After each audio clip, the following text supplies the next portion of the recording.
гайхалтай шуугуулад үзэгдэл болоод өнгөрсөн. Агуу их блокийн өмнө 16 настайдаа шүлэг уншиж байхдаа нэг удаа хөлн чичирсэн гэж хэлдэг юм байл.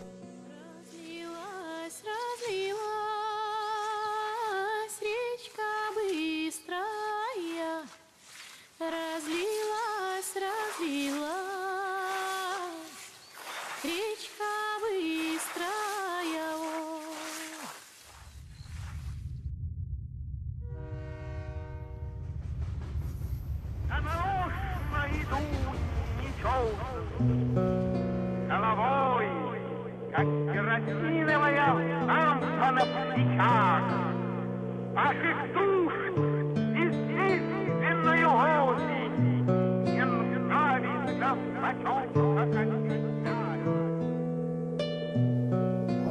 Оросд бол ихэд тэрэнгүүд ахлагцсан яруу найр гэж. Тэр Оросын яруу найр хөдөөгийн тэр ахуй тэр тариачны ахуй соёл тэр охид хөвгүүд тэр хусмод тэр одоо зан заншил тэр баян хуур хөгжмөл ер нь бүгд л эсэнээс сонсогддог л гэж бид нэр одоо ойлгодог. Өөрийнх нь одоо гайхалтай мөр байдаг л да.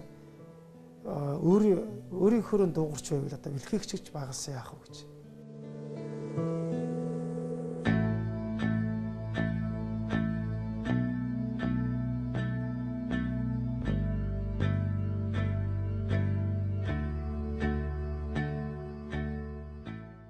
Одоо 1961 онд гарсан Мишгэн цэдэнд орж Цэнд гомбогоо анхавтаа орчуулж 61 онд тавилуулсан эсэний шүлгүүд гэдэг номыг би Очир хотын Дашвал арахын гэрт анхавтаа барьж үзчих. Ямар гоё шүлгүүд вэ? Хонгор хайрч шагааны минь хойноос ирсэнтэйч тэр юм уу гэл тэр гайхалтай шүлэг Перс аялгууныг өөрөө одоо уншиж одоо тэгэл ингэж гоё хөглөгдөх юмсан. Ер нь яруу найрагч гэдэг хүн бол ингэж амьдрдаг юм байна, ингэж тойрогддог юм байна гэсэн агуу тийм одоо гоё хүслүүд улмал бадмалж ассан л та. Өөртөө гайхалтай ихтгэлтэй хүн байсан. Арх уудаг, бас эр хүний мөн чанараар нудраг зөрүүлждэг. Нилээн хэд хэдэн удаа бас эрүүлж үлгэж байсан. Наркологийн төвд орж нуугдаж байсан. Олон бүсгүйчүүд оролцсон. Хамгийн сүүлд тэр Бениславская явуулуу тэр одоо шарил дээр нүүрэг амийн оролцсон байх чийт.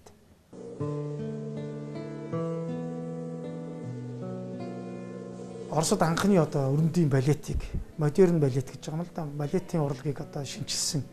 Айсидро Дункан гэдэг хүүхэнтэй англи хэл мэдэхгүй эсэнэн энэ хоёр танилцаад тэгээд яаж хэл нэвтрэлцсэн. Дункан нь бол дурлсан гэдгийг тэгээд арийнхын өрөөний тэр нүүр буддаг толин дээр нь эсэнэн алмазын бүгжээр яати бэлбэлүү гэдэг сийлэр гараа явсан гэдэг тийм хууч яриа байдаг л да. Одоо Алексей Толстой бол Германд элчин сайд байхад нь Дункана дагуулаад тэр элчин сайдын байран дээр нэг шүмжингөө наригсан тухай энэ байдаг л да. Аргагүй ч одоо эсэнэнг бол дурлахаар сайхан бүсгүй одоо залуу байсан.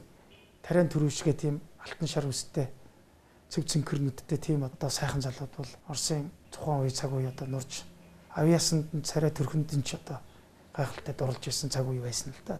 Ер нь хайр дурлалын шүлгүүд нь бол одоо үнэхээр гайхалтай Оросын одоо эмэгтэй хүн шүлгийг уншаал Орос бүсгүй хүнд дурламар тийм гайхалтай дүрсэлсэн. Тэгээд тийм тариачин Орос тийм одоо залуу ямар айхтар хүчтэй бэлэг танхаад орлож болдго юм бэ гэдгийг бас харуулсан. Ер нь бол тийм аран шангараар бичдэг яруу найрагч байсан бол удаа л гэж би одоо боддөг шүү дээ. Цэв цэнхэрхэн үчээр саранлаг үчээр цэвэрхэн чайлаа би залуухан чавлаа. Хамаг юм дайраад өнгөрч нисэн одож хажуугаар минь гараад явчихаж эргэж хизээч ирэхгүй.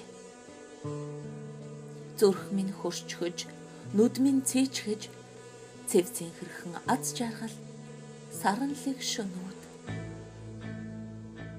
Ер нь бол Моцартрах уу, ер нь бол бэлэг танхаа огцсон юм одоо гинтийн ууртаач гэдэг юм. Сам-то откуда родом ты? Село Константиново. Агуу их блокийн өмнө 16 настайдаа шүлэг уншиж байхдаа нэг удаа хөлн чичирсэн гэж хэлдэг юм байл. Нурууныхын хөвт таагаад. Сейчас. Кой ты, Русь моя родная, хаты в ризах образа. Горкитай анх уулзж байхад бол Горкийн нэг гоё хөргөнүүд гисэн мэт тухай. Ийм буржгар ийм одоо үстэй гүүрэн дээр ингээд бит хоёр уулзж хахад надыг тоож байгаа агуу их горки гэж тоох шинжгүй одоо голын тэр ус руу шүднийхээ завсраа шүлсээ хаяал тэгэл өөрийнхөө шүлгийг уншаал өөртөө тийм одоо хөдөөний тосхны хүү одоо гармаш гэсэн гуталтай ийм одоо тариачны ийм цамцтай ийм одоо сарвчтай малгайтай л хүү тэр малгайныхын завсраар тэр алтан шаргал өснө гялалсан ийм л хүү одоо хүү ирж байсан.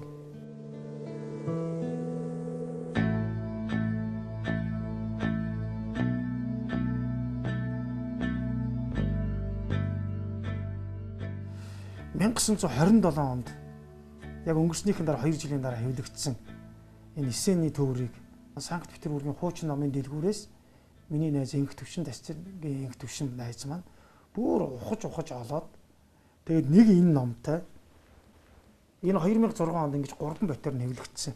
Ийм гоё хэвлсэн байгаа Оросд. 2006 онд шүү дээ. 11 жилийн хамгийн хайртай одоо цуглуулганд маань ийм гоё үнэтэй хувь нэмэр орсон.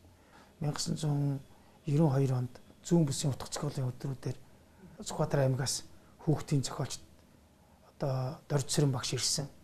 Тэгээд надад Сүхбаатар аймгаас энэ 2 бот номыг анх явуулсан. Эрхэм хүүдээгаан очирт авьяас гэгч ард түмний өмчөө алдарн зохих болтугай эрхэм дүүдээ өвгөн багш нэгэд 1994 онд явуулсан.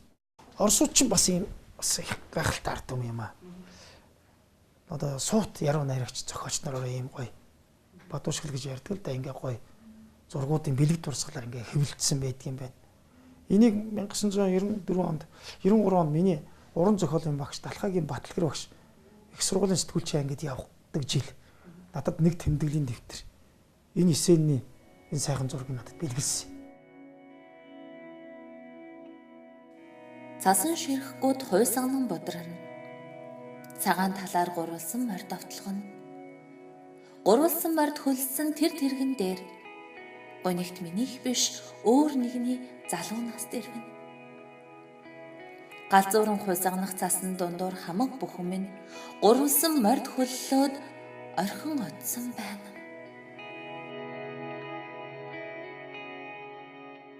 Хар хүн баха бүгж хэвэнтэр хэдэн том найрглууд. Тэр найрглууд дотор бас Монголтой холбоотой гой мөрүүд байдгийн штэ. Хуур одоо хөгжмөр тэмээ ойлуулдаг. Тийм одоо ард түмэн бол одоо монголчууд. Одоо тэмээний сүүгээр одоо ингэж цэнгдэг ийм ус гэтэр гэсэн нүүдэлчдийн тухайн тэр тийм мөрүүд бол эсэний юм одоо найрглууд дотор нэлээх одоо ажиглагддаг мөрүүдийн бүр дурддсан юмнууд ч байдаг. Зөндөө биелдэг. Тэгэхээр бас миний эсэнийг ч одоо Монголд илэгтэй байсан юм болов уу гэж боддог. Ер нь эсэнийг Оросууд бол сүүл гаргаж ирсэн л дээ. Энэ үн чинь бас амьдралын хатуу хөдөө нийгэм улс төрийн одоо эдрэтэ амьдрал донд амьдарч явсан. Тэгээ 25 онд бол бусдын гарт амиа үүснийг нь бол амиа хорлсон л гээд янз бүрийн байдлаар хэрэг энэ хаагаал акт бүрдүүлэл ингэсэн. 5 жилийн өмнө Оросууд өөрсдөө тэгээггүй маа гэдгийг батлаад 15 ангитай Сергей Безруковын дагуулсан Есенин гэдэг 15 ангитай том кино хийсэн.